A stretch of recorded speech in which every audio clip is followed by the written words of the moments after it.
मैंने बताया था एलिमेंट्री कैनल की शुरुआत होती है ह्यूमन बीइंग के अंदर या किसी भी एनिमल के अंदर माउथ से, और एंडिंग कहां पर होती है? एनस पर। ये मैंने तुम्हें डायग्राम में थोड़ा सा दिखाया था। जब हम फूड को लेते हैं, सबसे पहले फूड को कहां से लेते हैं, किसके थ्रू लिया जाता है? माउथ, जो कि ब्यूकल कैविटी के अंदर होता है, या फिर हम कह सकते हैं माउथ को ही क्या बोला जाता है? Buccal cavity. तो ब्यूकल कैविटी, तो ब्यूकल कैविटी मतलब माउथ।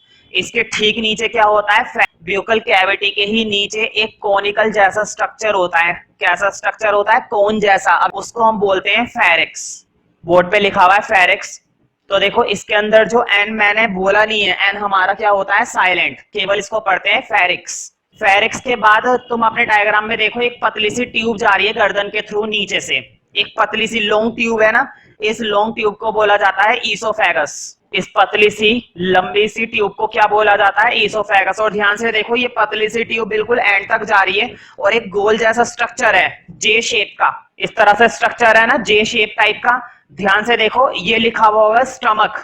शुरुआत फूड की कहां से होती है? माउथ से, जिसको हम ब्यूकल कैविटी कहते हैं। माउथ के ठीक नीचे कौन सा ऑर्गन होता है? फेरिक्स।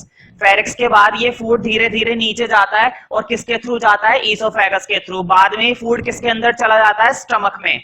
स्टमक के अंदर ध्यान रखना, जैसे जैसे फूड आगे जा रहा है ना, स्टमक में जा रहे हैं, तो स्टमक में जाते जाते फूड धीरे धीरे क्या हो रहा है? डाइजेस्ट हो रहा है। लेकिन मैं ये नहीं कह सकता कि फूड पूरी तरह से डाइजेस्ट हो चुका है। ध्यान रखना, जब फूड हमारे माउथ में होता है, सबसे पहले कहां पर जाता है? माउथ में।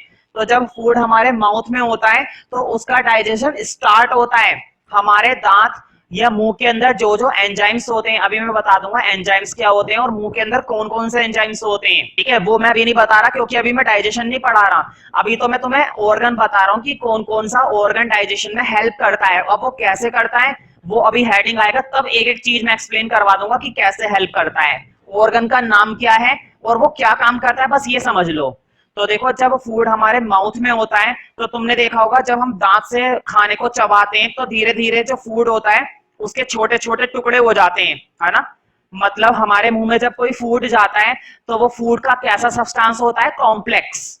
कॉम्प्लेक्स का मतलब होता है जटिल, मतलब हैवी। लेकिन माउथ के अंदर थोड़ा बहुत ये सब्सटेंस कैसा हो जाता है? सिंपल बन जाता है, छोटे छोटे टुकड़े हो जाते हैं, लेकिन पूरी तरह से डाइजेस्ट नहीं होता।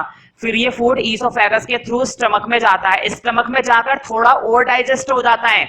मैं फिर से वही बोलूंगा, स्टमक के अंदर जब फूड जाकर रहता है लगभग 2.5-3 घंटे तक फूड हमारे स्टमक में रहता है। तो स्टमक के अंदर भी ये धीरे धीरे डाइजेस्ट होता रहता है। अब स्टमक के अंदर कौन कौन से एंजाइम्स होते हैं जो डाइजेशन में हेल्प करते हैं वो मैं अभी नहीं बताऊंगा, फिर से मैं वही कह रहा हूं। अब बात आ रही है आगे।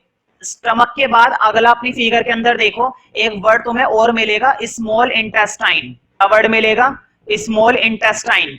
यहां पर होता है फाइनल डाइजेशन, फूड का कंप्लीट। कई बार एक नंबर में आया है, उस ऑर्गन का नाम बताओ जहां पर फूड कंप्लीटली क्या हो जाता है? डाइजेस्ट। तो तुम्हें बताना है स्मॉल इंटेस्टाइन। लेकिन मैं एक बात जरूर बोलूंगा, स्मॉल इंटेस्टाइन अकेला कुछ नहीं कर पाएगा या फिर नहीं कर पाएगी। ये छोटी आंत होती है, स्मॉल इंटेस्टाइन को बोला जाता है हिंदी में छोटी आंत। खैर हिंदी में क्या बोला जाता है इसको छोड़ो। ये देखो कि फूड का बेशक कंप्लीट डाइजेशन स्मॉल इंटेस्टाइन में हो रहा है, लेकिन स्मॉल इंटेस्टाइन के अंदर फूड का डाइजेशन ये अकेले नहीं कर पाती। इसकी पूरी पूरी हेल्प कौन करता है? लीवर। ध्यान रखना, लीवर कैसे हेल्प करता है ये भी मैं अभी नहीं बताऊंगा। मैं चलो तुम्हें एक आइडिया दे देता हूं। लीवर के अंदर बनता है वाइल जूस। कौन सा जूस बनता है? While juice. अब देखो वाइल जूस कौन से कलर का होता है, ये क्या काम करता है और ये किसके थ्रू स्मॉल इंटेस्टाइन तक पहुंचता है, वो सारी बातें मैं अभी नहीं बता रहा। लीवर के अंदर बनता है वाइल जूस और वो वाइल जूस किसके अंदर ट्रांसफर करता है? अपना स्मॉल इंटेस्टाइन के अंदर। स्मॉल इंटेस्टाइन के अंदर जब ये वाइल जूस मिलता है, कई बार एक नंबर में पूछा गया है उस ऑर्गन का नाम बताओ जो वाइल जूस बनाता है? लीवर। उस ऑर्गन का नाम बताओ जो वाइल जूस को लीवर से स्मॉल इंटेस्टाइन में भेजता है। ध्यान रखना, लीवर का काम केवल सिक्रीट करना है, बनाना है, भेजना नहीं है। भेजने का काम तो कोई और ऑर्गन कर रहा है, अपनी गोल ब्लेडर। छोटी सी अजीब सा स्ट्रक्चर होता है इसका, इस तरह से बना हुआ होगा। तो लीवर अपना वाइल जूस किसके थ्रू भेजता है स्मॉल इंटेस्टाइन में? Gall bladder. इसका मतलब ये काम करती है वाइल जूस को लीवर से कहां पर पहुंचाने में? स्मॉल इंटेस्टाइन में। मैंने बताया था स्मॉल इंटेस्टाइन फूड को अकेले डाइजेस्ट नहीं करती है। एक और ऑर्गन है पैनक्रीज, सबसे इंपॉर्टेंट ऑर्गन। हालांकि लीवर भी कुछ कम नहीं है, लेकिन ये भी कुछ कम नहीं है पैनक्रीज। मैं बताता हूं पैनक्रीज स्मॉल इंटेस्टाइन के अंदर कैसे हेल्प करती है। पैनक्रीज को कोई जरूरत नहीं है अपना सब्सटेंस इसमें भेजने की, वो डायरेक्ट भेजती है। उसको किसी ऑर्गन की जरूरत नहीं है। जैसे लीवर किसकी हेल्प लेता है? गोल ब्लेडर की। नहीं, पैनक्रीज किसी की हेल्प नहीं लेती। पैनक्रीज डायरेक्टली किससे कनेक्ट होती है? स्मॉल इंटेस्टाइन से। पैनक्रीज बनाती है पैनक्रिएटिक जूस। अब ये जूस क्या होता है, ये कैसे काम करता है, किस चीज में काम करता है, फूड में कैसे मदद करता है, ये सारी बातें मैं अभी नहीं पढ़ा रहा, क्योंकि अभी मैं डाइजेशन नहीं पढ़ा रहा हूं। तो ये अपना सिक्रीशन इसमें भेजता है, ये अपना सिक्रीशन इसके अंदर भेजता है। सिक्रीशन मतलब जो भी इन्होंने अपना सब्सटेंस बनाया है वो चीज। सिक्रीशन का मतलब होता है जो भी ये सिक्रीट कर रहे हैं। सिक्रीट कर रहे हैं मतलब बना रहे हैं। बात करते हैं लार्ज इंटेस्टाइन की। अपनी फिगर में देखो, साइड में काफी बड़ा सा लग रहा है ना? डाइजेशन के बीच में तो काफी रस्सी सी लिपटी हुई थी ना, स्मॉल इंटेस्टाइन काफी उलझी हुई होती है। और साइड में देखो चौड़ी सी दिखाई दे रही है एक लाइन, उसे कहते हैं लार्ज इंटेस्टाइन। अभी मैं वीडियो में दिखा दूंगा, प्रॉपर समझ में आएगा। तो ध्यान रखना, स्मॉल इंटेस्टाइन में फूड बेशक डाइजेस्ट हो रहा है। अब ये जो जरा सोचो, अगर फूड पूरी तरह से डाइजेस्ट हो जाता तो बात ही कुछ और थी। कभी कभी ऐसा हो जाता है कि थोड़ा बहुत सब्सटेंस या थोड़ा बहुत फूड सब्सटेंस अनडाइजेस्ट रह जाता है। तो ध्यान रखना, वो अनडाइजेस्टेड फूड, ध्यान से सुनो, वो अनडाइजेस्टेड फूड कहां पर जाता है? लार्ज इंटेस्टाइन में। ध्यान से देखो अपनी फिगर में, लार्ज इंटेस्टाइन कहां पर आके खत्म हो रही है? एनस पर। फिगर में देखो नीचे लास्ट में रेक्टम के बाद एनस दिखाई दे रहा होगा। तो लार्ज इंटेस्टाइन के अंदर ये अनडाइजेस्टेड फूड ट्रांसफर होके कहां से बाहर चला जाता है? पानी में मिलकर एनस के थ्रू बाहर कर दिया जाता है बॉडी से। तो ये प्रोसेस चलता है न्यूट्रिशन का ह्यूमन बीइंग में। मैंने अभी डाइजेशन नहीं पढ़ा है, लेकिन तुम्हें डाइजेशन के बारे में थोड़ी थोड़ी नॉलेज मैंने दे दी है। स्टमक, मैं वही ऑर्गन पढ़ा रहा हूं जो फिलहाल यहाँ पर नोटेड है। तो सिंपल भाषा में स्टमक का मतलब होता है पेट। कहते नहीं मेरा पेट निकल रहा है, लेकिन पेट तो वो इस चीज को कहते हैं, ऐसा कुछ नहीं है। स्टमक एक छोटा सा ऑर्गन है अंदर की साइड, अमाशय बोलते हैं इसको हिंदी में, उधर।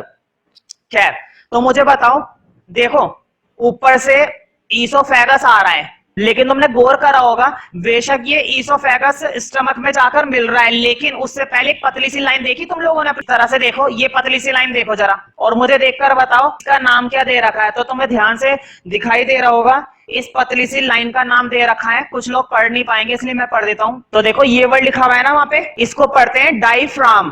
क्या बोलते हैं? डाइफ्राम। जी साइलेंट होता है, फ्रैगम नहीं पढ़ते, फ्रैगम नहीं है ये, डाइफ्राम है।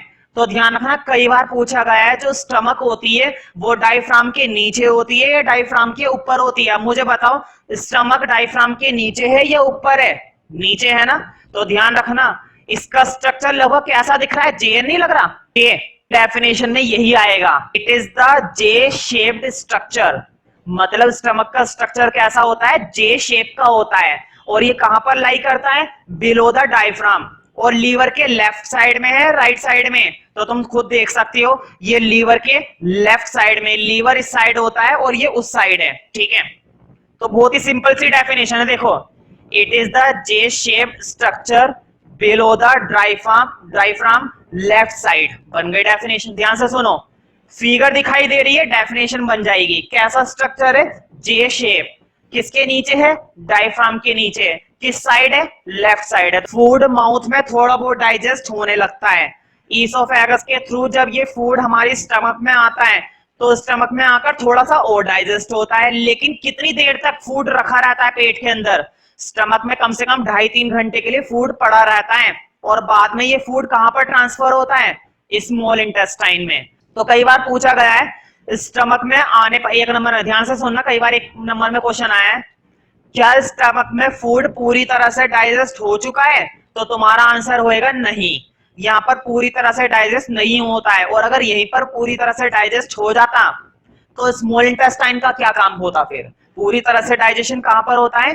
स्मॉल इंटेस्टाइन में, यहाँ पर नहीं होता है। हालांकि मैंने डाइजेशन नहीं पढ़ाया अभी, लेकिन मैंने हल्की फुल्की बातें बताई थी अभी। ठीक है, तो मैं यही बातें रिपीट जरूर करूंगा जब मैं क्या पढ़ाऊंगा? डाइजेशन। अभी तो केवल ऑर्गन पढ़ रहे हैं हम। तो देखो जो स्मॉल इंटेस्टाइन होती है, पहले मैं तुम्हें इसके बारे में थोड़ा सा बताता हूँ। फिगर में तो तुम्हें दिखाई दे रहा होगा, देखो लार्ज इंटेस्टाइन चारों ओर जो मोटी वाली है वो है लार्ज इंटेस्टाइन, और लार्ज इंटेस्टाइन के बीच में जो उलझी हुई सी, ऐसा नहीं लग रहा रस्सी उलझी हुई है ना, ये रियल में ऐसी होती है, इसलिए इसको क्या बोला जाता है, इतनी लंबी ट्यूब होती है कि इतनी लंबी ट्यूब को सीधा रखना पेट में पूरे शरीर में बड़ी दिक्कत है, इसलिए इसको गुड़मुड़ करके रखा जाता है। इसलिए एक वर्ड आता है कि ये कैसी ट्यूब होती है, कॉन्वोल्यूटेड।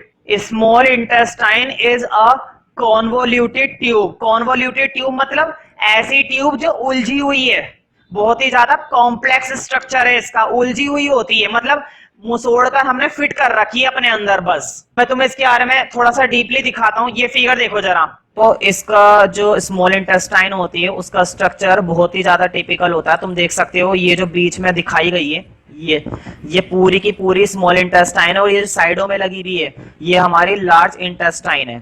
तो तुम देख सकते हो इसको कॉन्वोल्यूटेड ट्यूब क्यों कहा जाता है। कॉन्वोल्यूटेड इसलिए कहा जाता है क्योंकि स्ट्रक्चर बहुत ही ज्यादा उलझा हुआ होता है। ये स्मॉल इंटेस्टाइन काफी बड़ी होती है और इतने हिस्से में रखनी है, तो ये स्ट्रक्चर काफी उलझा हुआ होता है, जबकि लार्ज इंटेस्टाइन का स्ट्रक्चर थोड़ा सा सिंपल होता है।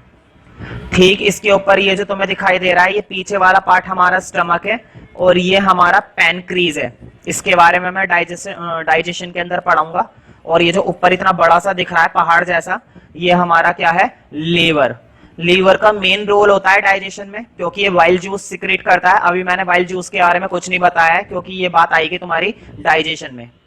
तो तुमने देखा कि किस तरह से जो स्मॉल इंटेस्टाइन बीच में फिट हुई भी होती है, बस जैसे तैसे हमने क्या कर रखा होता है, उसको फिट कर रखा होता है, बाकी कोई बहुत बड़ी बात नहीं है। चारों ओर जो उसके लार्ज इंटेस्टाइन है वो मोटी होती है। ध्यान रखना, लार्ज इंटेस्टाइन की लेंथ स्मॉल इंटेस्टाइन से छोटी होती है। लार्ज बस इसलिए वर्ड बोला गया है क्योंकि वो चौड़ी है, मोटी है। तुमने देखा था ना, लार्ज इंटेस्टाइन मोटी है और स्मॉल इंटेस्टाइन पतली है, लेकिन स्मॉल इंटेस्टाइन लंबी बहुत होती है। तो कई बार एक नंबर में आया what is the length of small intestine in human being. तो ध्यान रखना, कुछ एनसीईआरटी की बुक्स में 9 मीटर की मिलती है, कुछ बुक्स में तुम्हें 11 मीटर की पता चलेगी, कुछ एनसीईआरटी में 7.5 मीटर की मानी जाती है। तो आंसर कुछ भी लिखो सही होगा, 7.5 मीटर, 9 मीटर या 11 मीटर। स्मॉल इंटेस्टाइन की लेंथ डिफरेंट होती है बुक्स के हिसाब से। अब सही क्या है वो तो बाद में पता चलेगा जब हम अपना खोल कर देखेंगे, ठीक है, जब तक तो देर हो जाएगी। क्या पूरी जो स्मॉल इंटेस्टाइन होती है वो कितने पार्ट में डिवाइड हुई भी होती है, 3 पार्ट में। उन 3 पार्ट को मैं एक्सप्लेन तो नहीं करूंगा, ना तो यहाँ पर एक्सप्लेन करूंगा, ना डाइजेशन में और ना ही पूरे चैप्टर में, क्योंकि जरूरत ही नहीं है। स्मॉल इंटेस्टाइन के वो 3 पार्ट एक्सप्लेन करने की बिल्कुल भी जरूरत नहीं है, कोई फायदा नहीं है, ठीक है। सिलेबस में इतना अंधाधुंध नहीं है, हम लाइव प्रोसेस पढ़ रहे हैं, ना कि स्मॉल इंटेस्टाइन, ठीक है। तो उन 3 पार्ट के नाम जरूर लिख सकते हैं, क्योंकि एक नंबर में क्या पता आ जाए, write down the 3 parts of small intestine in human being. Of course it can be possible, आ सकता है। तो देखो प्रोनाउंसिएशन मेरी डिफरेंट हो सकती है, बाकी तुम लोगों के स्कूल में जैसे इसको प्रोनाउंसिएट करे, मेरे हिसाब से ड्यूडेनम, जेजुनम और आइलियम, ठीक है। तो ये 3 पार्ट में क्या डिवाइड हुई भी होती है, पूरी की पूरी स्मॉल इंटेस्टाइन। अब लास्ट पार्ट हमारा बचा है लार्ज इंटेस्टाइन, और फिर मैं तुम्हें बताऊंगा कि किस तरह से जो फूड होता है वो mouth, pharynx, oesophagus, stomach, small intestine और लार्ज इंटेस्टाइन तक पहुंचता है। सबसे पहले फूड लिया माउथ यानी कि ब्यूकल कैविटी, माउथ से फेरिक्स और फिर वो पतली सी ट्यूब में चला जाता है ईसोफेगस में। फिर ये फूड कहां पर जाता है, स्टमक में, और स्टमक के बाद फाइनली ये फूड कहां पर डाइजेस्ट होता है, स्मॉल इंटेस्टाइन में। स्मॉल इंटेस्टाइन में थोड़ा बहुत डाइजेस्ट होता है, और जो अनडाइजेस्टेड होता है वो कहां भेज दिया जाता है, लार्ज इंटेस्टाइन के अंदर। इसका मतलब ये हुआ कि बॉडी के अंदर जितना भी अनडाइजेस्टेड फूड बचा है, जितना भी वेस्ट मटेरियल बचा है, वो बाहर करना भी तो जरूरी है, और बाहर करने का काम कौन सी इंटेस्टाइन करेगी, लार्ज इंटेस्टाइन। तो मुझे बताओ, बेशक ये छोटी होती है भाई, स्मॉल इंटेस्टाइन के मुकाबले तो लार्ज इंटेस्टाइन छोटी है लंबाई में, है ना। स्मॉल इंटेस्टाइन लंबी है बट पतली है, और लार्ज इंटेस्टाइन छोटी है लेकिन मोटी है। स्मॉल इंटेस्टाइन से छोटी और स्मॉल इंटेस्टाइन से मोटी, ये दोनों खासियत किसके अंदर होती है, लार्ज इंटेस्टाइन में। और ये भी 3 पार्ट में डिवाइड होती है, तो 3 एरिया में ये डिवाइड हुई भी होती है। और उन 3 एरिया का अगर पेपर में नाम पूछा जाए तो उसके लिए तुम उन 3 एरिया के नाम लिख सकते हो। पहला पार्ट होता है लार्ज इंटेस्टाइन का टिकम, सी बोलेंगे, ए ई साइलेंट है। सेकंड कोलोन, कोलोन बोलो या इसको कोलन बोलो, एक ही बात है। तीसरा पार्ट और लिखो, मैं मालूम ही है लार्ज इंटेस्टाइन का एनएस से पहले देखो एक पार्ट लिखा हुआ है रेक्टम, रेक्टम लार्ज इंटेस्टाइन का ही पार्ट होता है रेक्टम। तो एनएस है ना वो लार्ज इंटेस्टाइन का पार्ट नहीं है, रेक्टम की एंडिंग हो जाती है एनस पर जाकर, लेकिन एनस लार्ज इंटेस्टाइन का पार्ट नहीं होता है। तो ये सिर्फ 3 पार्ट होते हैं। तो तुमने देखा कि किस तरह से हर एक ऑर्गन का अपना एक फंक्शन होता है फूड को ट्रांसफर करने का आगे की तरफ, और वो कैसे काम करते हैं हमने ये भी अच्छे से समझ लिया। अब जरूरत है डाइजेशन की। तो देखो जब डाइजेशन की बात हो रही है तो डाइजेशन के लिए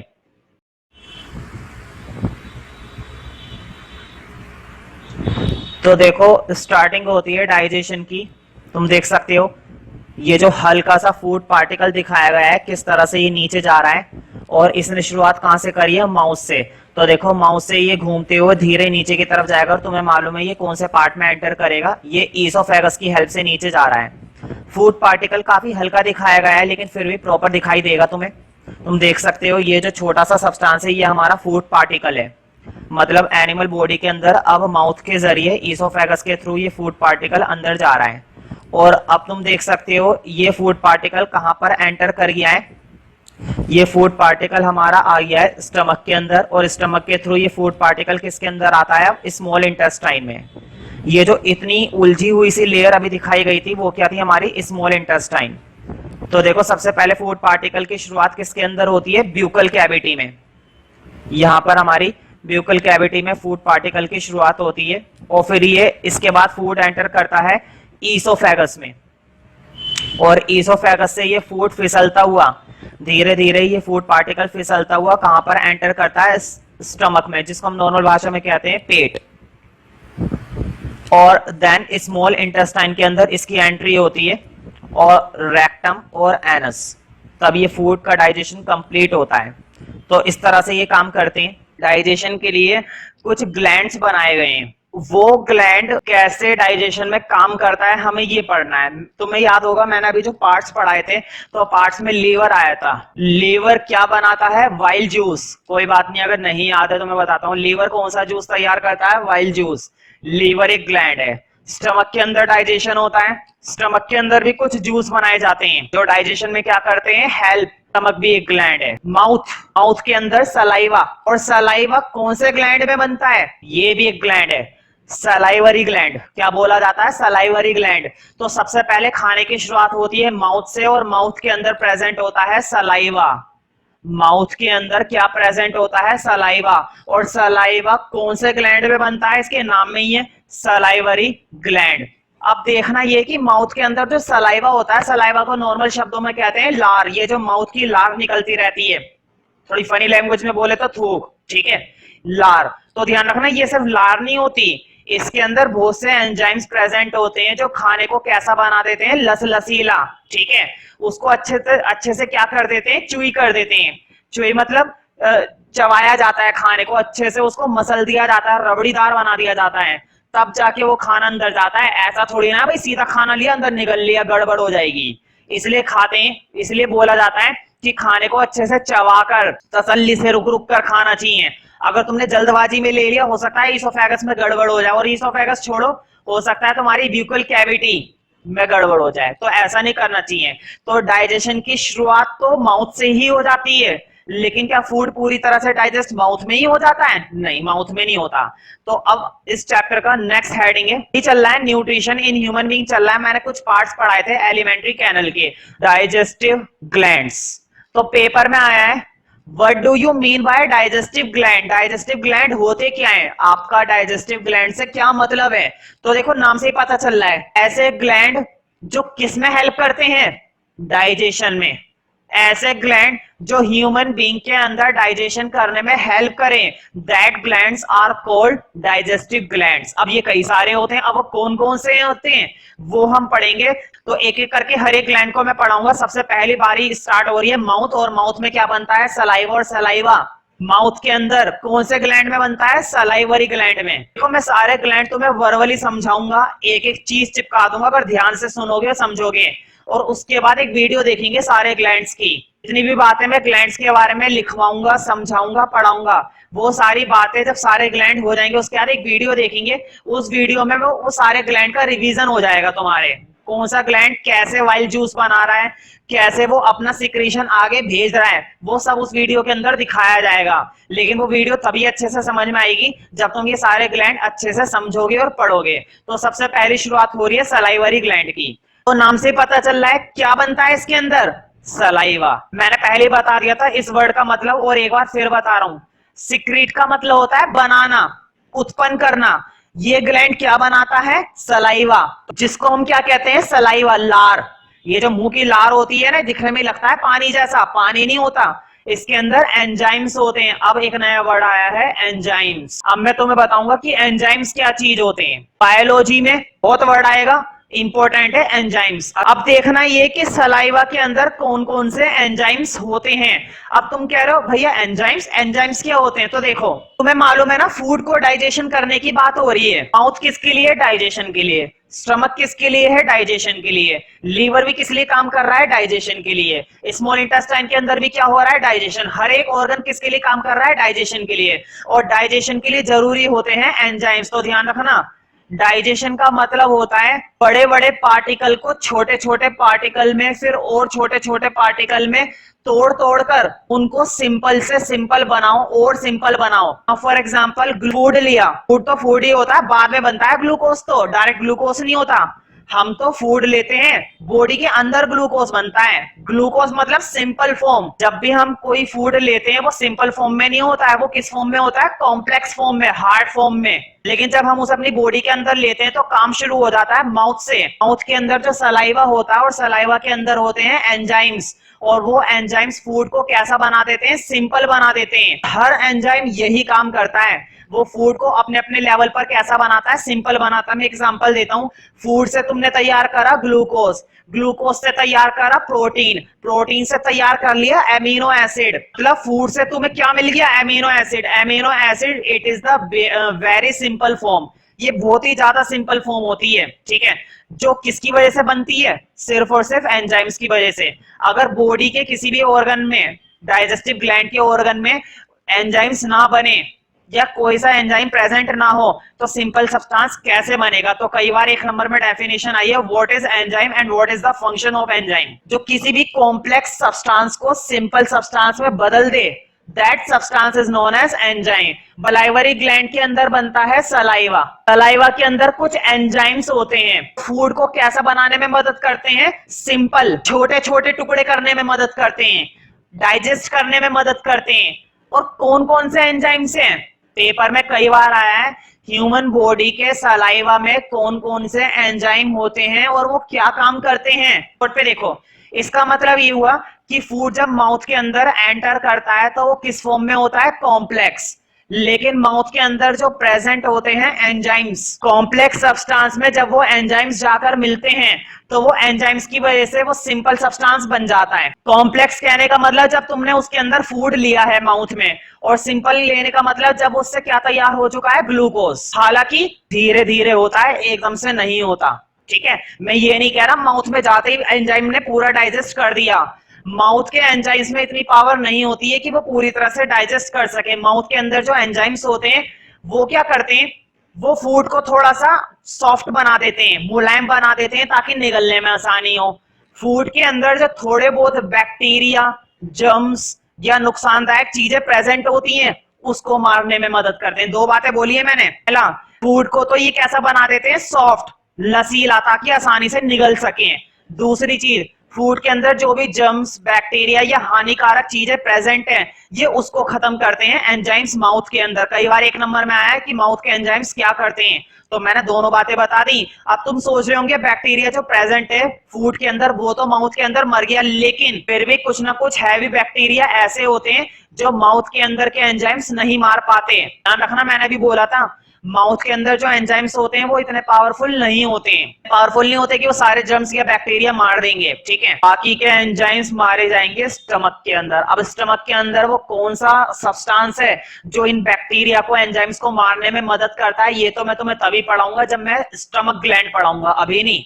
अभी तो मैं ये बता देता हूं कि सलाइवा के अंदर कौन कौन से एंजाइम्स होते हैं, ठीक है। सलाइवरी एमिलेज, नाम ध्यान रखने, काफी टिपिकल नाम आएंगे अब। सलाइवरी एमिलेज, तो देखो मैं तो इसको एमिलेज पढ़ता हूं। एक होता है टाइलिन, स्पेलिंग जरूर देख लेना, यहाँ पर पी साइलेंट है, अब पढ़ते हैं इसको टाइलिन, ए भी साइलेंट है एक्चुअली, टाइलिन, ठीक है। तो लाइजोजाइम। अब देखो ये तीनों कैसे काम करते हैं और इन तीनों का काम होता क्या है, तो मैं तुम्हें थोड़ा बहुत बता देता हूँ वर्बली। मैंने पहले बता दिया था, तीनों मिलकर फूड को सॉफ्ट बनाने की कोशिश करते हैं, सिंपल बनाने की कोशिश करते हैं, उनके टुकड़े करने की कोशिश करते हैं, सिंपल सब्सटेंस बनाने की कोशिश करते हैं, और उसके अंदर जो भी बैक्टीरिया या कोई जर्म जो प्रेजेंट है ये उसको खत्म करने की कोशिश करते हैं।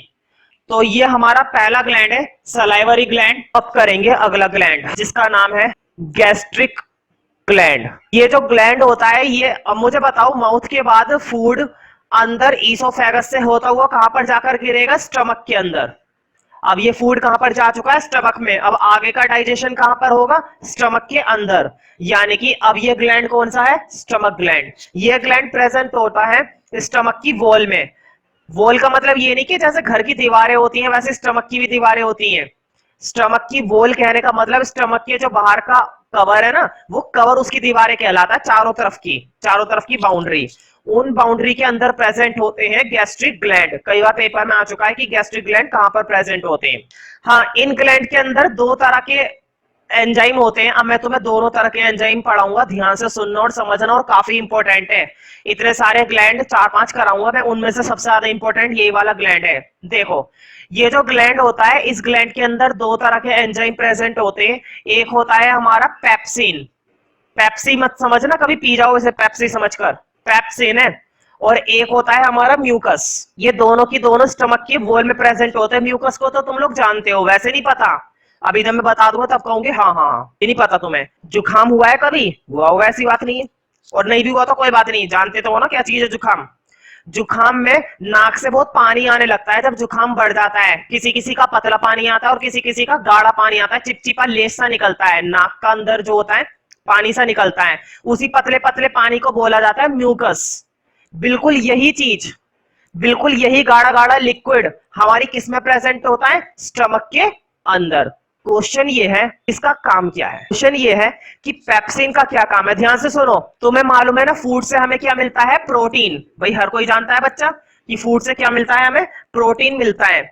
जो भी हम फूड लेते हैं उस प्रोटीन को छोटे छोटे टुकड़ों में, उस प्रोटीन को छोटे छोटे टुकड़ों में बदलता है, मतलब कि उसके छोटे छोटे टुकड़े कर देता है। वो छोटे छोटे टुकड़े क्या कहलाते हैं, पेप्टोन। वो छोटे छोटे टुकड़े प्रोटीन के क्या कहलाते हैं, पेप्टोन। देखो बोर्ड पे, प्रोटीन को छोटे छोटे टुकड़ों में बदलने का काम करता है पेप्सिन। अगर प्रोटीन बिल्कुल ऐसा ही पड़ा रहे बॉडी के अंदर, हार्ड फॉर्म के अंदर पड़ा रहे, कॉम्प्लेक्स फॉर्म के अंदर पड़ा रहे, तो क्या हम उससे एनर्जी एब्सॉर्ब कर पाएंगे। वो बिल्कुल हार्ड सब्सटेंस पड़ा हुआ है, नहीं। पहले उस प्रोटीन के छोटे छोटे क्या किए जाते हैं, टुकड़े, पेप्टोन्स बनाए जाते हैं, और प्रोटीन से पेप्टोन बनाने का काम करता है पेप्सिन। पेप्सिन कहता है ठीक है, मैं तुम्हारा प्रोटीन से छोटे छोटे टुकड़े बना दूंगा, मेरे ऊपर छोड़ दो सारी जिम्मेदारी, लेकिन ये शर्त रखता है, इसकी एक कंडीशन है, ये एक शर्त रखता है, और ये कहता है मैं तभी काम करूंगा जब मुझे कैसा मीडियम मिलेगा, एसिडिक मीडियम। अभी मैंने तुम्हें चैप्टर 2 पढ़ाया नहीं है केमिस्ट्री का, एसिड, बेसिस और सॉल्ट, लेकिन मैं तुम्हें बता देता हूं दो तरह के मीडियम होते हैं। एक तो होता है एसिडिक मीडियम और एक होता है बेसिक मीडियम। एसिड मीडियम खट्टापन दिखाता है और बेसिक मीडियम कड़वापन दिखाता है। अभी इतना मत सोचो कि यार ये क्या चीज आ गई एसिडिक मीडियम, इतना सिंपल सा सोचो, पेप्सिन शर्त लगा रहा है, पेप्सिन कह रहा है मैं तभी प्रोटीन के छोटे छोटे टुकड़े करूंगा जब मुझे कौन सा मीडियम मिलेगा, एसिडिक मीडियम। अगर एसिडिक मीडियम नहीं मिला पेप्सिन को तो ये काम करना बंद कर देता है। पेप्सिन की खासियत है, पेप्सिन को सिर्फ और सिर्फ एसिडिक मीडियम में ही काम किया जा सकता है। अब क्वेश्चन ये है कि इसको एसिडिक मीडियम बनाने के लिए एसिड होना जरूरी है, तुम्हें भी मालूम नहीं है। चैप्टर 2 के अंदर दुनिया भर के एसिड होते हैं, hydrochloric acid, sulphuric acid, nitric acid और भी कई सारे एसिड। लेकिन मैं बात करूंगा सिर्फ एक एसिड की। तो देखो पेप्सिन को काम करवाने के लिए बीच में आना पड़ता है गैस्ट्रिक ग्लैंड के अंदर HCl को। ये तुमने सुना होगा, ये होता है हमारा HCl, hydrochloric acid, strong acid होता है, मालूम नहीं है तुम्हें भी? अगर लोहे पर प्योर हाइड्रोक्लोरिक एसिड डाल दिया जाए, लोहे की बात कर रहा हूं मैं, हल्की फुल्की चीज की बात नहीं कर रहा, लोहे की, उस लोहे को पिघला कर रख देगा ये एसिड, उस लोहे को। अब तुम सोच रहे होंगे यार ये लोहे का इतना नाश कर देगा, हमारी स्टमक के अंदर कैसे रह जाता है ये? ध्यान से देखो वर्ड पे, कहानी सुनो, मैं कहानी बना रहा हूं। पेप्सिन कहता है मैं तेरे प्रोटीन के टुकड़े कर दूंगा, कोई दिक्कत नहीं है, लेकिन मैं काम तभी करूंगा जब तू मुझे कैसा मीडियम बना कर देगा? Acidic medium. फिर हाइड्रोक्लोरिक एसिड बीच में आता है, कहता है मैं एक एसिड हूं, मैं एसिडिक मीडियम बना कर दूंगा तो उसको तू काम कर, लेकिन मैं एसिड हूं, नुकसान भी पहुंचाऊंगा। भाई एसिड तो खतरा ही है, एसिड तो खतरा ही है। कई बार क्या होता है हमारी बॉडी के अंदर एसिड जरूरत से ज्यादा बनने लगता है और एक प्रॉब्लम अराइज हो जाती है जिसको हर बच्चा जानता है, जिसको हम कहते हैं एसिडिटी। भाई एसिड है, क्या करे, अपने नाम से बाज तो आएगा नहीं।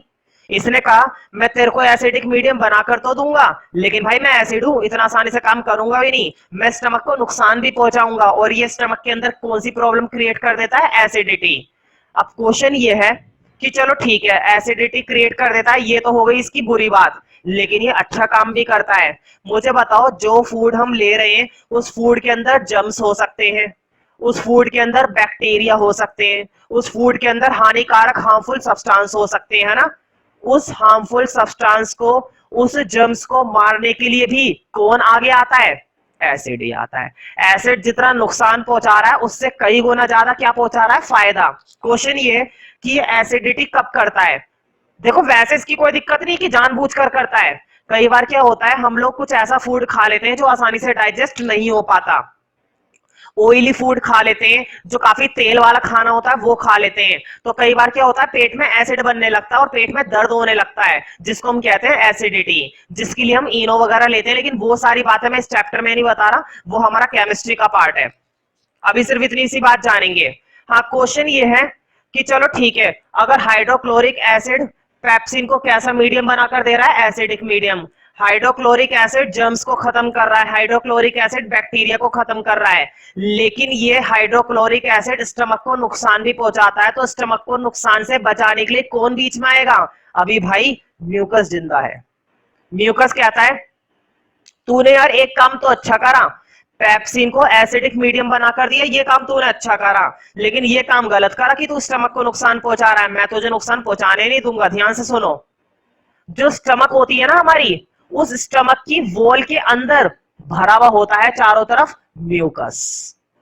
क्या भरा हुआ होता है? म्यूकस। मैंने पहले बताया था ये गाढ़ा चिपचिपा सब्सटेंस होता है जो हमारी नाक से भी निकलता है, कई बार नाक से पतला पतला निकलता है जुकाम जब हो जाता है, बिल्कुल ऐसा ही सब्सटेंस स्टमक की दीवारों में भरा हुआ होता है। होता क्या है देखो, अंदर ही अंदर एसिड रहता है, हाइड्रोक्लोरिक एसिड, और सारे में चारों तरफ क्या भरा हुआ होता है? म्यूकस।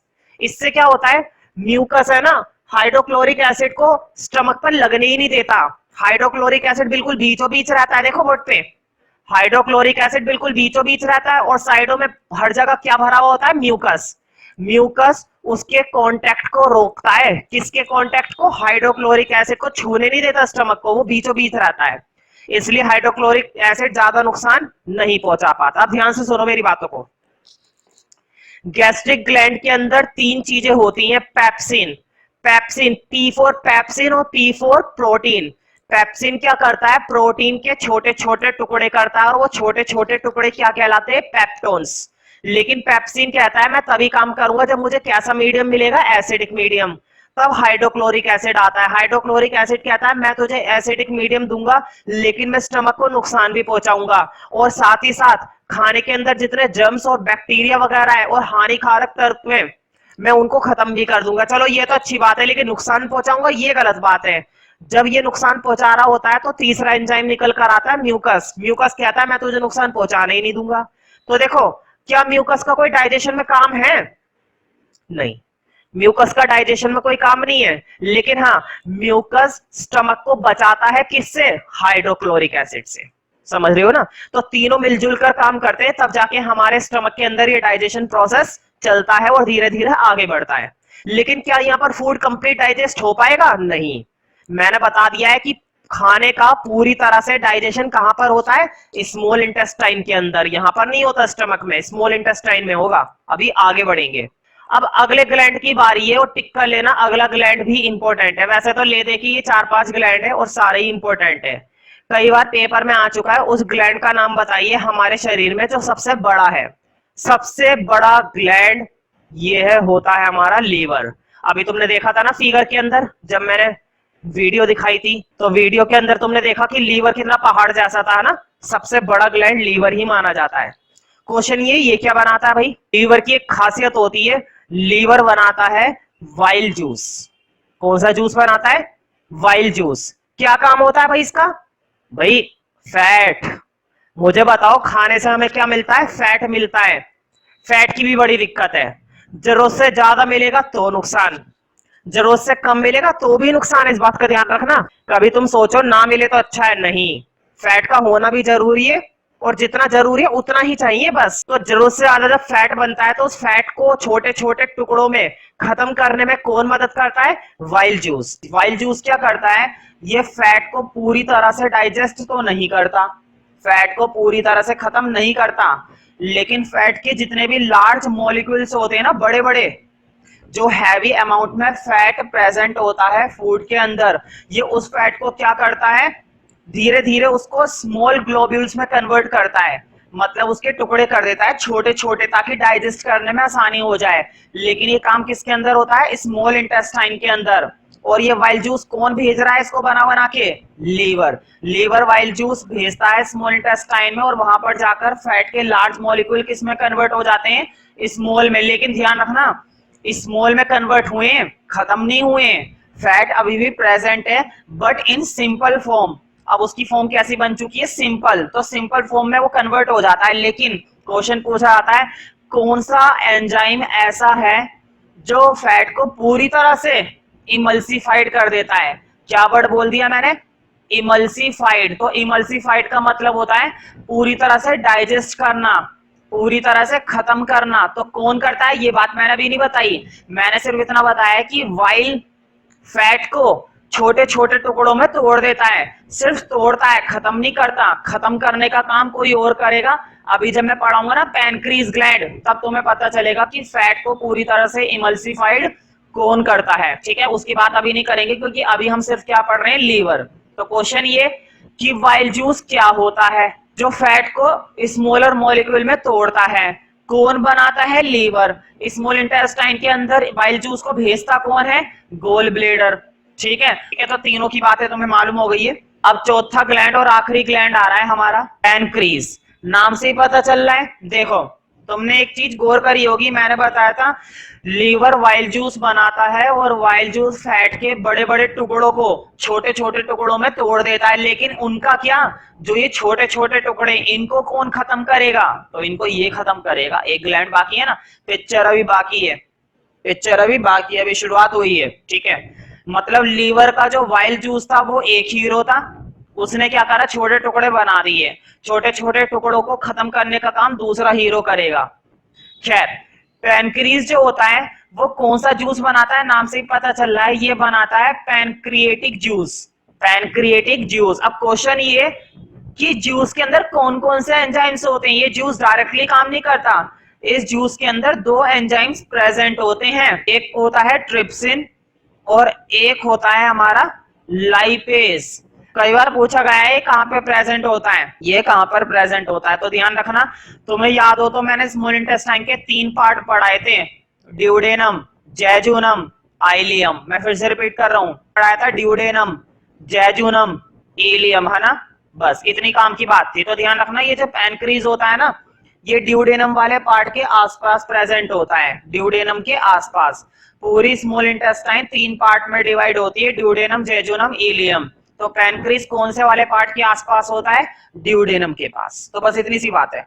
तुम्हें याद होगा पेप्सिन किसमें था, स्टमक के अंदर। पेप्सिन क्या करता है, प्रोटीन को पेप्टोन्स में कन्वर्ट करता है। ध्यान से सुनो, पेप्सिन क्या करता है, वो प्रोटीन को किस में कन्वर्ट करता है, पेप्टोन्स में। प्रोटीन कॉम्प्लेक्स सब्सटेंस है और पेप्टोन सिंपल सब्सटेंस है। मतलब अब ये कैसा बन चुका है, सिंपल। लेकिन पेप्टोन को भी तो खत्म करना जरूरी है, प्रोटीन को भी तो डाइजेस्ट करना जरूरी है। उस प्रोटीन को डाइजेस्ट करने का काम कौन करता है? ट्रिप्सिन। ट्रिप्सिन क्या, क्योंकि तुम्हें ये बात मालूम है स्मॉल इंटेस्टाइन में कंप्लीट डाइजेशन हो रहा है, इसके बाद फूड में कुछ भी नहीं बचने वाला, जो भी अनडाइजेस्टेड रह जाएगा वो किसके थ्रू बाहर चला जाएगा? लार्ज इंटेस्टाइन के थ्रू। ध्यान रखना, स्मॉल इंटेस्टाइन में मैं ये नहीं कह रहा कि सारा फूड डाइजेस्ट हो गया। कई बार क्या होता है, कुछ खाना ऐसा रह जाता है जो डाइजेस्ट नहीं हो पाता और वो हो ही नहीं पाता है, तो वो बन जाता है वेस्ट मटेरियल, और वेस्ट मटेरियल लार्ज इंटेस्टाइन के थ्रू, एनस के थ्रू बाहर कर दिया जाता है लिक्विड फॉर्म में। ठीक है, तो यहाँ पर जो भी होगा अंत होगा फूड का बस। तो ध्यान रखना, जो थोड़ा बहुत प्रोटीन बचा है वो ट्रिप्सिन देख लेता है। और तुम्हें याद होगा फैट, वाइल्ड जूस ने क्या करा था? अधूरा काम करा था, पूरी तरह से फैट को खत्म नहीं करा था। तो पूरी तरह से फैट को खत्म करता है लाइपेज। मतलब लाइपेज क्या करता है? फैट को पूरी तरह से डाइजेस्ट कर देता है, इमल्सिफाइड कर देता है। फैट को डाइजेस्ट करने के लिए ये वर्ड इस्तेमाल मत करना डाइजेस्ट, फैट को डाइजेस्ट करने के लिए वर्ड इस्तेमाल करना इमल्सिफाइड। अभी तो लाइपेज तो बचे हुए फैट को इमल्सिफाइड कर देता है, और ट्रिप्सिन किसको देख लेता है? प्रोटीन को।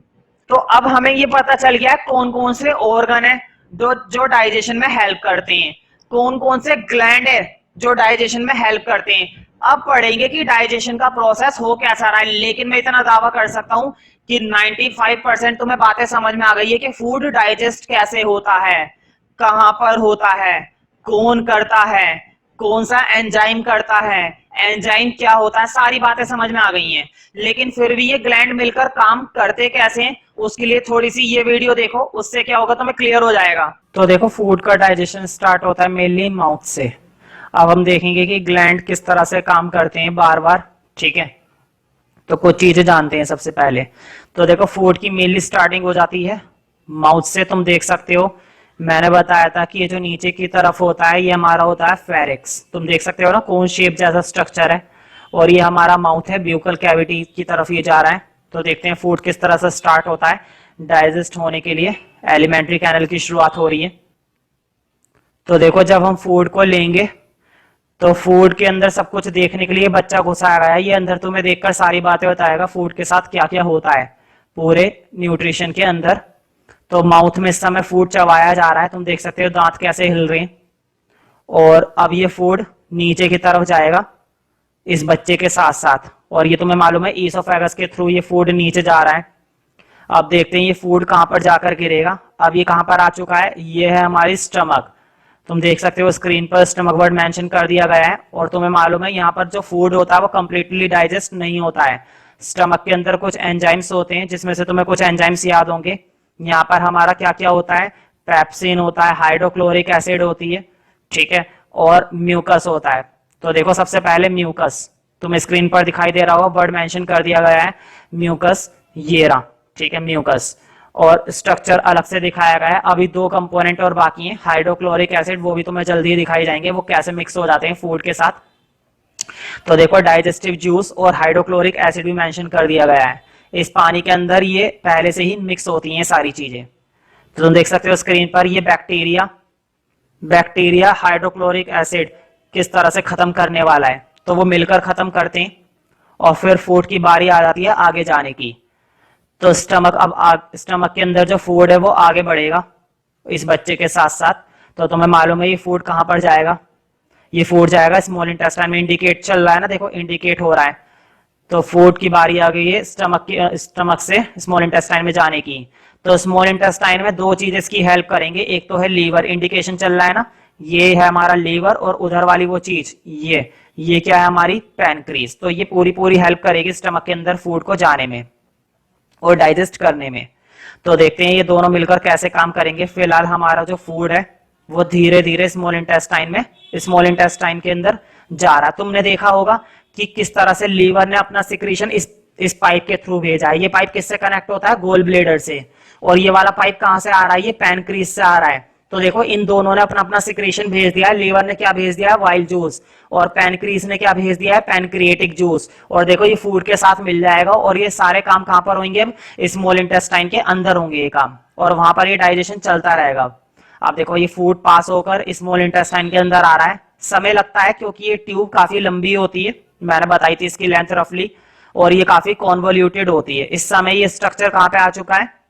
देखो ये जो साइडों में गोलियां सी लटक रही हैं, ये पतला पतला दिखने में लग रही हैं मोटी मोटी लंबी लंबी, लेकिन ये इतनी मोटी होती नहीं है। ये बहुत ही फिंगर लाइक स्ट्रक्चर होती हैं, जैसे कि धागे जैसी। इनको बोला जाता है विलाई। तो देखो अब फूड के दो पार्ट हो जाएंगे, एक तो हो जाएगा डाइजेस्ट और एक हो जाएगा अनडाइजेस्ट। तो ध्यान रखना, जो डाइजेस्टेड फूड होता है वो तो विलाई के थ्रू नसों में चला जाता है, ऑर्गन में चला जाता है, एनर्जी सप्लाई हो जाती है। लेकिन क्वेश्चन ये है उसका क्या, जो अनडाइजेस्टेड फूड है। तो विलाई के अंदर ये डाइजेस्टेड फूड चला जाएगा। फूड के दो पार्ट हो जाते हैं स्मॉल इंटेस्टाइन के अंदर। कुछ फूड ऐसा रह जाता है जो अनडाइजेस्ट है, और कुछ फूड ऐसा रह जाता है जो डाइजेस्टेड है। और तुम्हें बात मालूम है, डाइजेस्ट फूड की जरूरत पड़ती है पूरे शरीर को, तो इसकी एनर्जी विलाई के थ्रू पूरी बॉडी में जाएगी। ये विलाई है जो साइडों में निकली हुई है, ये बहुत सारी होती हैं, कम से कम 1000 होती हैं, हजारों एक स्मॉल इंटेस्टाइन के अंदर। दिखने में ऐसी लग रही है, इतना गैप है, बहुत बारीक बारीक होती है, हजारों होती हैं। तो ये डाइजेस्ट फूड को तो एब्जॉर्ब कर लेती है, और अनडाइजेस्ट को बाहर जाना पड़ेगा। देखो अनडाइजेस्ट चोरी से, अनडाइजेस्टेड फूड जो है वो चोरी से हमारी विलाई में जाने की कोशिश करेगा, लेकिन इसको भगाया जाना जरूरी है, क्योंकि अगर ये बॉडी के अंदर चलते को जाने की कोशिश कर रहा है लेकिन बाहर कर दिया गया इसको, तो बाहर जाना जरूरी है। और देखो ये कहां पे जाएगा, लार्ज इंटेस्टाइन में। और लार्ज इंटेस्टाइन में ये किसके थ्रू बाहर कर दिया जाता है, एनस के थ्रू। तो इस तरह से जो डाइजेस्टेड फूड होता है उसको तो हम एब्जॉर्ब कर लेते हैं। और कौन हेल्प करती है इसमें, विलाई। विलाई के बारे में मैं बताऊंगा अभी जब आगे आएगा टॉपिक। अभी विलाई के बारे में और सीखने को मिलेगा हमें, लेकिन उससे पहले तुम्हें इतनी बात समझ में आ गई होगी कि विलाई क्या हेल्प करती है हमें डाइजेस्टेड फूड को एब्जॉर्ब करने में, और जो अनडाइजेस्ट फूड होता है वो लार्ज इंटेस्टाइन के थ्रू बाहर कर दिया जाता है। तो ये बात अब तुम्हें क्लियर हो रही है। तो तुमने देखी कि किस तरह से सारे के सारे ग्लैंड मिलकर अपना अपना रोल प्ले करते हैं जब हम फूड को लेते हैं, ठीक है। अब इस प्रोसेस को थोड़ा सा और डीपली पढ़ेंगे, और अब ये लास्ट स्टेप है, उसके बाद ह्यूमन बीइंग का डाइजेशन खत्म।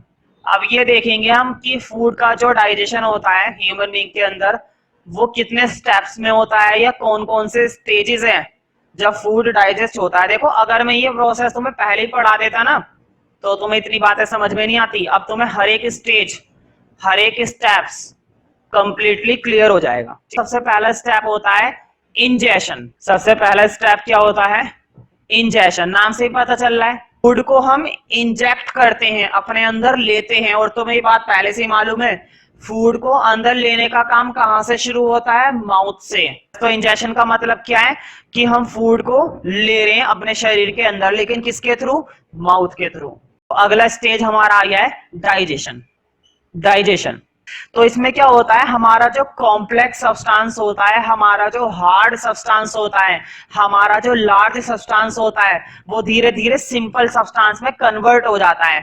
और लार्ज को सिंपल बनाने के लिए बहुत सारे एंजाइम्स हैं, बहुत सारे ग्लैंड्स हैं, ये सारे मिलजुल कर दोस्ती निभाकर क्या करते हैं, अपना काम। तो हमारे जो लार्ज मॉलिक्यूल्स होते हैं वो किस में कन्वर्ट कर दिए जाते हैं, स्मॉलर मॉलिक्यूल्स में। वो यही प्रोसेस क्या कहलाता है, डाइजेशन। तो देखो दिखने में कितनी छोटी सी डेफिनेशन लिख रही है कि लार्ज से स्मॉल बनाना, बस हो गया काम, है ना। लेकिन तुम ये बात जानते हो कि कितने ग्लैंड इसकी मदद करते हैं, कितने एंजाइम्स इसकी मदद करते हैं, तब जाके डाइजेशन होता है। अब देखते हैं माउथ में फूड डाइजेस्ट होता कैसे। तो तुम्हें मालूम है फूड जो होता है वो हमारे माउथ के अंदर क्या प्रेजेंट होता है, सलाइवा। उस सलाइवा में बहुत ही अच्छे से मिक्स हो जाता है। ये फूड बहुत ही अच्छे ढंग से उस सलाइवा के साथ क्या हो जाता है, मिक्स, ताकि आसानी से हम निगल सके। तो ये क्या करते हैं, ये फूड को फूड के जो लार्ज मॉलिक्यूल्स होते हैं, जो कॉम्प्लेक्स मॉलिक्यूल होते हैं, उसको किस में कन्वर्ट कर देते हैं, सिंपल में। अभी तक सिंपल सब्सटेंस के लिए एक वर्ड चल रहा था शुगर, अब एक नया वर्ड आएगा सिंपल सब्सटेंस के लिए। तो देखो कॉम्प्लेक्स के लिए अब तक तो मैं ये लिखाता था कि कॉम्प्लेक्स, अब कॉम्प्लेक्स सब्सटेंस के लिए ना एक फूड का नाम आएगा, वो नाम तो मैं ध्यान रखना है। देखो जब तक कॉम्प्लेक्स होता है ना फूड, तब तक हम उसे कहते हैं स्टार्च। स्टार्च से किस में कन्वर्ट हो जाता है, सिंपल सब्सटेंस में। ये जो मैंने स्टार्च लिखवाया ना, नाम से परेशान मत हो, स्टार्च का मतलब है कि फूड का कैसा सब्सटेंस, कॉम्प्लेक्स सब्सटेंस। मतलब फूड अभी डाइजेस्ट हुआ नहीं है, लेकिन डाइजेस्ट होना शुरू हो गया है माउथ में। वो स्टार्च से किस में कन्वर्ट हो जाता है, सिंपल शुगर में। अब मैं उसका भी नाम लिखाऊंगा। स्टार्च से कन्वर्ट हो जाता है माल्टोज में। मेंटोस मत कर देना इसको, मेंटोस नहीं है, दिमाग की बत्ती जलाओ, वो चीज नहीं है, दिमाग की बत्ती नहीं जलानी। माल्टोस, माल्टोस को बोला जाता है सिंपल शुगर। तो लिख लेना नीचे, ये है हमारा सिंपल सब्सटेंस। सिंपल सब्सटेंस या फिर तुम कह सकते हो सिंपल शुगर। कई बार एक नंबर में आया है किसी एक सिंपल शुगर का नाम बताइए तो तुम्हें बता देना है माल्टोज। वैसे तो फ्रक्टोज, सुक्रोज, बहुत सारी शुगर होती हैं, लेकिन 10th क्लास में सिर्फ एक ही वर्ड है माल्टोज। इतनी सारी शुगर में नहीं पढ़ा रहा, ठीक है। और ये काम सिर्फ और सिर्फ कौन सा एंजाइम करता है, जो माउथ के अंदर क्या प्रेजेंट होता है, टाइलिन। मैंने और ये टाइलिन किसके अंदर प्रेजेंट होता है, सलाइवा में। तो नीचे माउथ के अंदर जितना डाइजेस्ट होना था हो गया। अब ये फूड कहां पर डाइजेस्ट होएगा, बाकी का स्टमक में। स्टमक तक ये फूड कौन पहुंचाएगा, ईसोफेगस। वो क्या कहता है स्टमक से, रुक अभी भेज रहा हूं, तुरंत भेजता है। तुम्हें मालूम है स्टमक के अंदर कौन सा ग्लैंड प्रेजेंट है, गैस्ट्रिक ग्लैंड, जो क्या बनाता है, गैस्ट्रिक जूस, जिसमें 3 चीजें होती है। अब देखते हैं कि स्मॉल इंटेस्टाइन में जाकर इसका क्या होता है। तुम्हें अच्छे से मालूम है स्मॉल इंटेस्टाइन में ये लीवर से ले लेता है वाइल जूस, पैनक्रीज से ले लेता है पैनक्रिएटिक जूस। लीवर से जो वाइल जूस मिलता है फैट से बन जाते हैं छोटे छोटे टुकड़े। उन छोटे छोटे टुकड़ों को कौन खत्म करता है, लाइपेज। और ध्यान रखना मैंने बताया था कंप्लीटली डाइजेस्ट हो गया है फूड जो है हमारा, वो कंप्लीटली डाइजेस्ट हो चुका है लीवर की हेल्प से, पैनक्रीज की हेल्प से। लेकिन ये जो डाइजेस्ट फूड हुआ है, इस फूड के डाइजेशन से जो एनर्जी मिली है, उस एनर्जी का क्या, वो एनर्जी बॉडी के अलग अलग पार्ट्स तक पहुंचानी भी तो जरूरी है भाई। फूड डाइजेस्ट करके कौन सा तीर मान लिया, अगर वो एनर्जी तुम्हें नहीं मिली, अगर वो तुम्हें उस फूड का फायदा ही कुछ नहीं मिला, तो क्या फायदा है ऐसे फूड का। तो ध्यान रखना। इसके बाद क्या होता है, स्मॉल इंटेस्टाइन के बाद फूड के 2 पार्ट हो जाते हैं। थोड़ा बहुत पार्ट कैसा हो जाता है, डाइजेस्ट, और थोड़ा बहुत पार्ट कैसा रह जाता है, अनडाइजेस्ट। स्मॉल इंटेस्टाइन के अंदर है ना छोटी छोटी विलाई होती है। अभी मैं बताऊंगा विलाई होती क्या है। विलाई क्या करती है, विलाई पे ना, विलाई जो होती है फूड के अंदर जितना भी डाइजेस्ट हुआ है उसके से जो एनर्जी मिली है, उस एनर्जी को बॉडी के अलग अलग पार्ट्स तक पहुंचाती है विलाई, ठीक है। इसके बारे में भी बताता हूं। और अनडाइजेस्टेड फूड कहां पर भेज दिया जाता है, लार्ज इंटेस्टाइन के अंदर। इसका तो काम खत्म, ये बाहर जाएगा बस बॉडी से। बॉडी के अंदर क्या रहेगा, डाइजेस्ट। और डाइजेस्ट भी नहीं रहेगा, डाइजेस्ट से जो एनर्जी मिली है ना, वो बॉडी के अलग अलग ऑर्गन तक जाकर उसमें एनर्जी सप्लाई करेगी, बस, इससे ज्यादा कुछ नहीं है। देखो तुम्हें ये बात मालूम है कि जब फूड कहां पर है, स्मॉल इंटेस्टाइन के अंदर, मतलब इस समय फूड कहां पर है, स्मॉल इंटेस्टाइन के अंदर। और तुम्हें भी 2 बातें जरूर मालूम है कि स्मॉल इंटेस्टाइन में या तो फूड डाइजेस्ट हो जाता है या फिर थोड़ा बहुत फूड कैसा रह जाता है, अनडाइजेस्ट। क्वेश्चन ये नहीं कि अनडाइजेस्ट का क्या हुआ, क्वेश्चन ये कि डाइजेस्ट का क्या हुआ। बताओ मुझे, जब इसके अंदर डाइजेस्ट फूड हो गया है तो बताओ फूड को एब्जॉर्ब भी तो करना पड़ेगा। अब भाई फूड तो डाइजेस्ट हो गया, फूड से एनर्जी तो निकल गई, लेकिन उस एनर्जी को बॉडी के अलग अलग ऑर्गन तक, बॉडी की नसों तक, बॉडी की टिश्यू तक, बॉडी के सेल तक पहुंचाना भी तो जरूरी है। तो ध्यान रखना, डाइजेस्ट फूड से मिलने वाली एनर्जी या डाइजेस्ट फूड को एब्जॉर्ब करने का काम कौन करता है, मैंने बताया था पूरी की पूरी जो स्मॉल इंटेस्टाइन होती है, पूरी की पूरी जो स्मॉल इंटेस्टाइन होती है ना, ये मैंने रफ स्ट्रक्चर बनाया है, स्मॉल इंटेस्टाइन नहीं बनाई, रफ स्ट्रक्चर बनाया है। पूरी की पूरी जो स्मॉल इंटेस्टाइन होती है, इसमें ना पतली पतली लाइनिंग निकली रहती है। ये पतली पतली ये क्या चीज निकली हुई होती है, लाइनिंग। ये जो फिंगर जैसा स्ट्रक्चर होता है ना, उंगलियों जैसा स्ट्रक्चर, इस फिंगर जैसे स्ट्रक्चर को बोलते हैं विलाई। बहुत ही बारीक होती है, बहुत ही बारीक। एक स्मॉल इंटेस्टाइन में ये लगा लो हजारों होती है, 1000। ये क्या करती हैं, जितना भी फूड डाइजेस्ट हो चुका है उस डाइजेस्ट फूड से मिलने वाली एनर्जी एब्जॉर्ब करती है। और इनका कनेक्शन हुआ होता है ब्लड वेसल से। ब्लड वेसल समझते हो, मतलब ऐसी नसें जिनमें क्या बहता है, खून, ब्लड। तो इन नसों से कनेक्शन होता है विलाई का। तो जो फूड से जो एनर्जी मिल रही है ना, वो एनर्जी इन ब्लड वेसल के थ्रू पूरी बॉडी में चली जाती है। और फिर बॉडी को जरूरत पड़ती है टिश्यू बनाने की, सेल बनाने की, ऑर्गन बनाने की। पूरी बॉडी फिर धीरे धीरे क्या करती है, वर्क करती है। तो ध्यान रखना, स्मॉल इंटेस्टाइन की जो वॉल होती है, स्मॉल इंटेस्टाइन की चारों ओर की जो लेयर होती है ना, वॉल होती है, उस वॉल के अंदर कौन प्रेजेंट होती है, विलाई। मतलब इस कमरे के अंदर चारों ओर ये दीवारें, और इन दीवारों के अंदर पता है क्या है, मान लो इन दीवारों के अंदर विलाई लगी हुई है। अगर मैं जो बात बोल रहा हूं तो वो बात पास होकर दूसरे कमरे तक जाएगी, और फिर वो बात उस कमरे से तीसरे कमरे में जाएगी। वही काम स्मॉल इंटेस्टाइन में होता है। स्मॉल इंटेस्टाइन में क्या लगी हुई होती है, चारों ओर विलाई। और वो विलाई क्या करती है, डाइजेस्ट फूड का इस्तेमाल करती है और बॉडी के हर एक ऑर्गन तक उसकी एब्जॉर्प्शन को वो पहुंचाती है। ठीक, जो स्मॉल इंटेस्टाइन की चारों ओर की दीवार होती है, चारों ओर की जो वॉल होती है, वो भी कुछ कम नहीं होती है, उसके अंदर भी थोड़ा बहुत जूस ऐसा है जो इंटेस्टाइन के अंदर ही बनता है, जिसको हम क्या कहते हैं, इंटेस्टिनल जूस। क्या बोला जाता है, इंटेस्टिनल जूस। देखो इसके भी कुछ फंक्शन है, ऐसी बात नहीं है। मालूम है प्रोटीन, प्रोटीन से जितना भी क्या बनता है, एमिनो एसिड, वो भी किसके अंदर बनाया जाता है, वो भी बनाया जाता है स्मॉल इंटेस्टाइन के अंदर। स्मॉल इंटेस्टाइन की दीवारों में कौन सा जूस होता है, इंटेस्टिनल जूस। और वो इंटेस्टिनल जूस प्रोटीन को किस में कन्वर्ट कर देता है, एमिनो एसिड में, क्योंकि फाइनल डाइजेशन है। एमिनो एसिड जितना जरूरी है बॉडी के लिए उतना बन जाता है, बाकी अनडाइजेस्ट बाहर कर दिया जाता है। और क्या होता है, फैट, फैट से क्या बन जाता है, फैटी एसिड। फैटी एसिड तो खैर नुकसानदायक है, कम से कम बने तो ज्यादा अच्छा है, इतना फायदेमंद नहीं है। ठीक है, तो फैट से बन जाता है फैटी एसिड, प्रोटीन से बन जाता है एमिनो एसिड। और जितना भी कार्बोहाइड्रेट मिला है, मतलब स्मॉल इंटेस्टाइन के अंदर फूड से जितना भी क्या मिला है, कार्बोहाइड्रेट, उस कार्बोहाइड्रेट से क्या जनरेट हो जाता है, ग्लूकोज, एनर्जी। मतलब जो भी बढ़िया बढ़िया चीजें मिलती हैं वो कहां पर मिलती है, स्मॉल इंटेस्टाइन के अंदर, क्योंकि ये बात तुम्हें मालूम है स्मॉल इंटेस्टाइन में फूड का क्या हो रहा है, कंप्लीट डाइजेशन।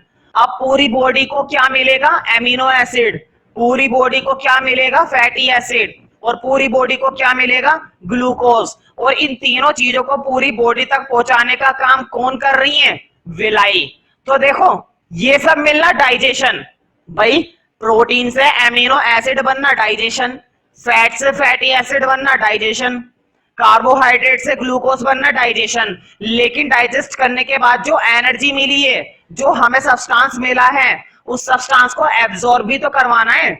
अगर पूरी बॉडी के अंदर ये सब चीजें एब्जॉर्ब ही ना हो तो क्या फायदा, तो पूरी बॉडी को ये चीज एब्जॉर्ब भी तो करवानी है। तो डाइजेशन के बाद अगला स्टेज आएगा एब्जॉर्प्शन। एब्जॉर्प्शन मतलब अब फूड को एब्जॉर्ब करने की बारी है, फूड को इस्तेमाल करने की बारी है, फूड से मिलने वाली एनर्जी को अलग अलग पार्ट तक पहुंचाने की बारी है। और ये पहुंचाने का काम कौन करती है, विलाई। विलाई बिल्कुल पतली पतली होती है, जैसे उंगलियां होती हैं, तो इसलिए इनको बोला जाता है फिंगर लाइक प्रोजेक्शन। कैसा स्ट्रक्चर होता है इनका, फिंगर लाइक प्रोजेक्शन। प्रोजेक्शन का मतलब होता है बाहर को निकली हुई होती है ये, ताकि ज्यादा से ज्यादा फूड को एब्जॉर्ब किया जा सके। मतलब इसकी वजह से ना स्मॉल इंटेस्टाइन का क्या बढ़ जाता है, सरफेस एरिया। तो देखो एब्जॉर्ब करने में तो काम करती है विलाई, लेकिन बॉडी के अलग अलग पार्ट्स तक पहुंचने के बाद हम उसको तब करते हैं एब्जॉर्ब। भाई विलाई ने तो भेजा है, विलाई ने तो ग्लूकोज भेजा, विलाई ने फैटी एसिड भेजा, विलाई ने एमिनो एसिड भेजा, एब्जॉर्ब तो बाद में होगा ना। तो ध्यान रखना, एब्जॉर्ब जब होना शुरू होता है तो नए नए सेल्स बनते हैं, नए नए टिश्यू बनते हैं, और पुराने टिश्यू पुराने सेल खत्म होते रहते हैं। तो ध्यान रखना, जब हम फूड को यूज कर रहे हैं, मतलब विलाई ने तो भेज दिया अपनी तरफ से, फूड तो एब्जॉर्ब बाद में होगा ना, तो ये स्टेज कहलाता है एसिमिलेशन। मतलब जब हम फूड को क्या करना शुरू कर देते हैं, एब्जॉर्ब। देखो एब्जॉर्प्शन यहाँ पे मैंने लिखा है एब्जॉर्प्शन, और एब्जॉर्प्शन में कौन हेल्प करती है, विलाई, लेकिन एब्जॉर्ब करवाती नहीं है। ये तो फूड भेज रही है, ये लो एब्जॉर्ब कर लो, एब्जॉर्ब तो बाद में होगा ना। इसने तो फूड को क्या कर दिया, ट्रांसफर कर दिया हर एक पार्ट तक। बाद में उस फूड को क्या किया जाता है, एसिमिलेट किया जाता है। तो एसिमिलेशन कहने का मतलब जब हम डाइजेस्टिव फूड से मिलने वाली एनर्जी को इस्तेमाल करते हैं, सेल बनाते हैं, टिश्यू बनाते हैं, ऑर्गन्स में हेल्प होती है, किससे, एसिमिलेशन से। तो आएगा इजेशन, मतलब हम अपने फूड को क्या करेंगे, बाहर। लेकिन किस फूड को, जो अनडाइजेस्टेड है, मतलब जो खाना अभी पूरी तरह से पचा नहीं है, उसे बाहर करना जरूरी है। क्योंकि वो अंदर रह के नाइट्रोजीनस वेस्ट मटेरियल बनाएगा, टॉक्सिक सब्सटेंस बनाएगा, जहरीले सब्सटेंस, तो उसका बाहर जाना जरूरी है। जितना भी वेस्ट मटेरियल बॉडी के अंदर इकट्ठा हो गया है उसको बाहर करना जरूरी है। तो इसके साथ ह्यूमन बीइंग का न्यूट्रिशन पूरी तरह से क्या हो जाता है, खत्म।